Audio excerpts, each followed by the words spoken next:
Did you see the defense secretary talking about the bombing of Dresden or trying to use it to defend the bombing campaign in Gaza right now? Look at this. But some of Israel's allies, like France, like the United States, are starting to express concern about the extent of the response. Do you think Israel has gone too far in its response to the horror of what happened? President Macron even said it should stop, there should be a ceasefire. Does the UK believe that Israel is acting proportionately? The UK believes strongly that Israel must act within international humanitarian law. Do you believe Israel is acting proportionately? And secondly, I've seen and actually read on the BBC in particular. He's just avoiding. He's not going to answer the fucking question. He's not going to answer the question.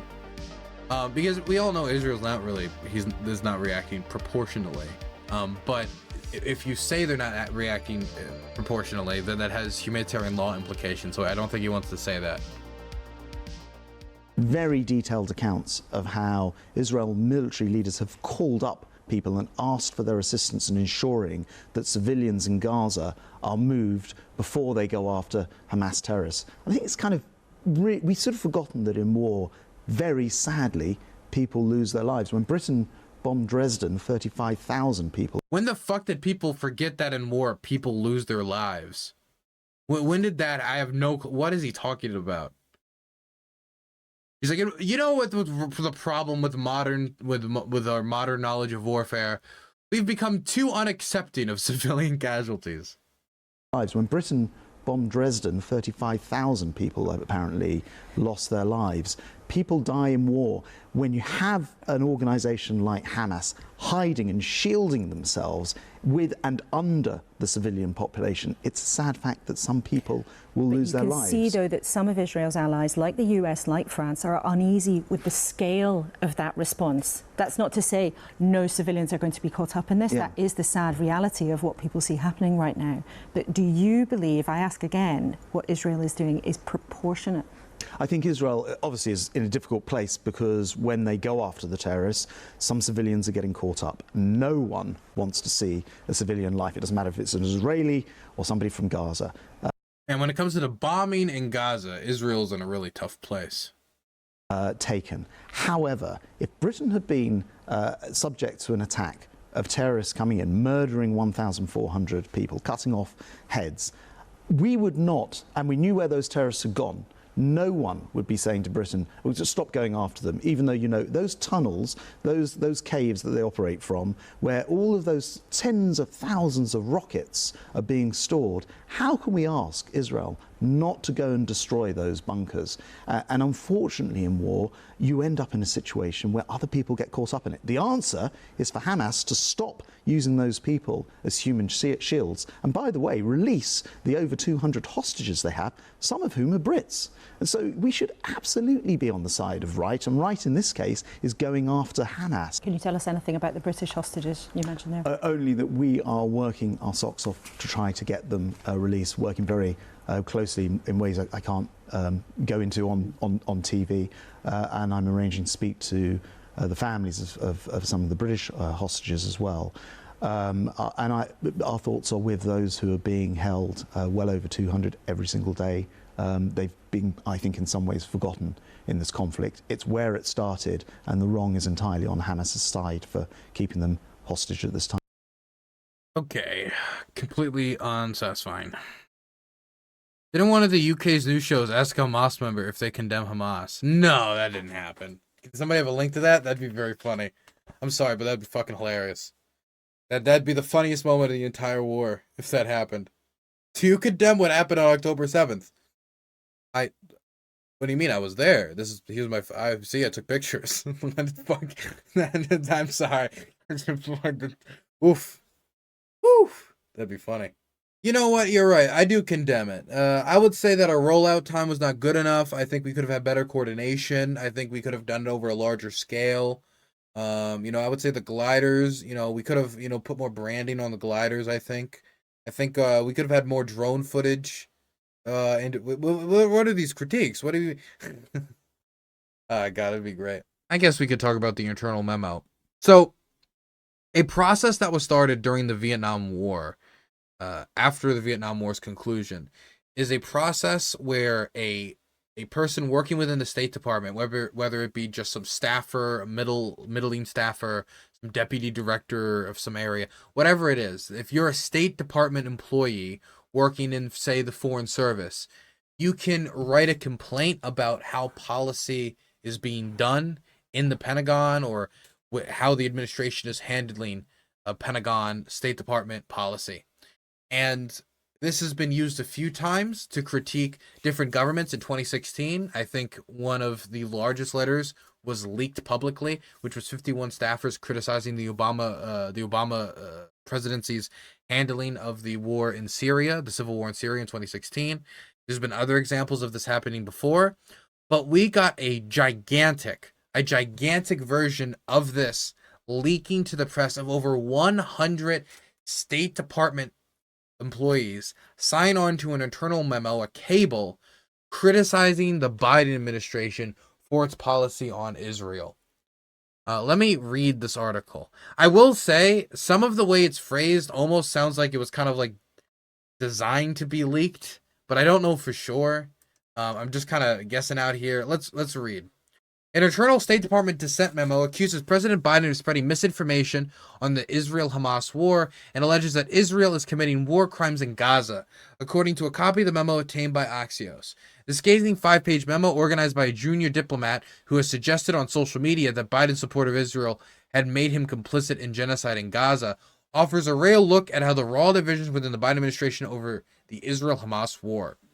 The memo, signed by 100 State Department and U.S. aid employees, urges senior U.S. officials to reassess their policy towards Israel and demand a ceasefire in Gaza, where more than 1,000 Palestinians have been killed in the war, according to Gaza's Hamas-controlled health ministry. Some of the memo's language echoes that of progressive activists in the U.S., whose anger and protests over Biden's handling of the war have rippled through the Democratic Party and created a new challenge for the president's 2024 campaign. Without offering a specific example, the memo accuses Biden of spreading misinformation in his October 10th speech, that was a speech 3 days after the attack, supporting Israel, one of the signature addresses of his presidency. And the memo also said that we strongly recommend that the U.S. advocate for the release of hostages by both Hamas and Israel, citing the thousands of Palestinians being held in Israel, including those without charges. This is I didn't expect this at all. I didn't expect that. That is big. Man. The memo, transmitted to the State Department's policy office on November 3rd, opens by noting the recent atrocities committed by Hamas. But for the most part, the memo's authors focus on Israeli Prime Minister Benjamin Netanyahu's counterattack on Hamas in Gaza. Okay, so I want to throw out a few things. Number one, I just want to bring up the fact that we have this process, where we can have this type of internal dissent, we can send these sort of cables, is really, really good. I like that we have this. And it's good that we set it up after the Vietnam War. Not everybody was happy about it when it was set up at the time, but I think it was the correct decision to do it. Having this type of dissent from the people who, are on the ground trying to manage U.S. policy, gaining experiences that they are now trying to use to try to advise the top level boys on how the stuff should be done. Now, let's be clear. There's no level of 500 cable complaints leads to a policy change. It is just advisory. That's it. It is advisory and allows people to report things like, for example, abuses that they maybe have seen while working for the State Department or working through their service for example, USAID. And I think that's good. So that's the first thing I want to throw out there. This is a good process. Second thing I want to throw out there is this is pretty big. We haven't had a leak like this since 2016, when 51, like I was talking about earlier, when 51 Pentagon staffers and I believe State Department staffers, I don't think it was Pentagon, I think it was State Department staffers, criticized the Obama administration's handling of the civil war in Syria. We haven't had anything like this in a pretty long time. So I think it's been 6, 7, maybe 8 years since we've had a leak like this to the public. And putting aside the fact that it's a leak, this is a leak on something that, while hasn't been universal in its support for Israel, this is a leak signifying that the State Department and those who work in the Foreign Service, those who work in USAID, those who work in the American government, the rank and file, are not so unified with the Biden administration on how they've been handling the war, or in just saying rah rah Israel in response to the bombing campaign that's going on in Gaza right now. And to be quite frank, when they talk about spreading misinformation on the October 10th speech, I don't know exactly what they're in reference to. What they're saying that in reference to. Whether that's in reference to like the beheaded babies thing, or whether this is in reference to something else, I don't know. But I do think that the Biden administration has not been pushing Israel to limit civilian casualties with leverage. They have been suggesting to Israel that they chill with the civilian casualties. They have been suggesting to Israel that moving into Gaza might not be a smart idea. They've been suggesting to Israel behind closed doors all sorts of things.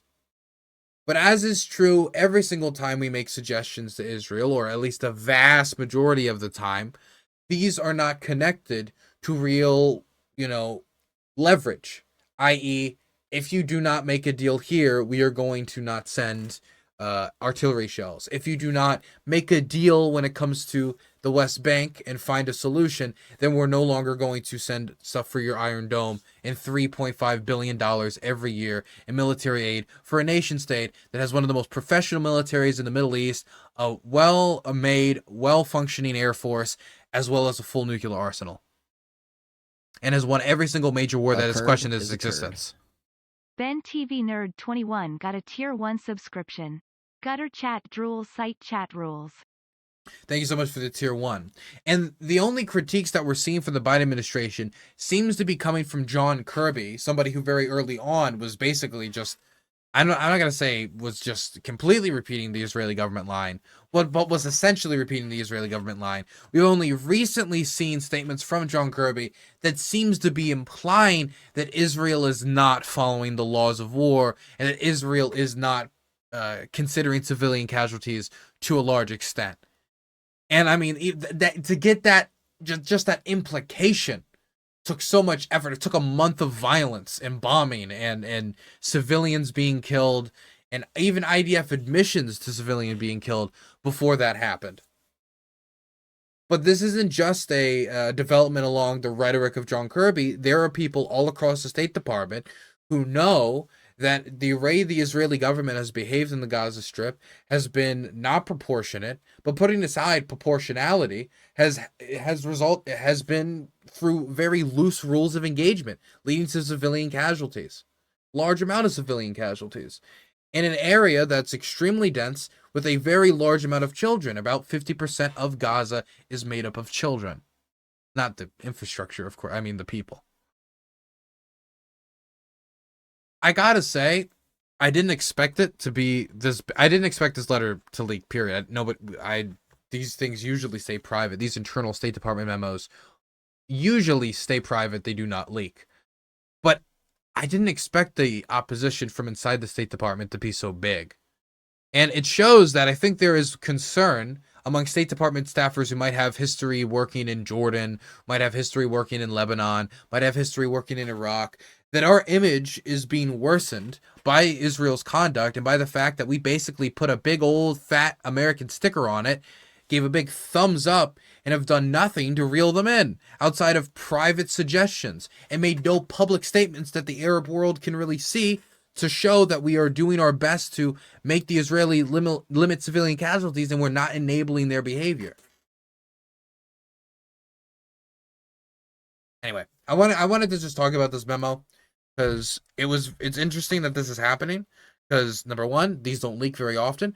Number two, this is more opposition to Biden's policies on Israel than I would have expected from the State Department or I would have expected from USAID. USAID at least makes more sense. State Department's still surprising. And I'm very surprised by them talking about the Palestinians that are being held without charge, which I think that's awful. A lot of them would end up being terrorists, but then charge them with terrorism. Don't hold them without charge. Anyway, man. Whew. What a scoop. Next, we have an extended interview with the Israeli ambassador to the United Kingdom. We're not going to watch the whole thing. The whole thing is on YouTube if you want to see it.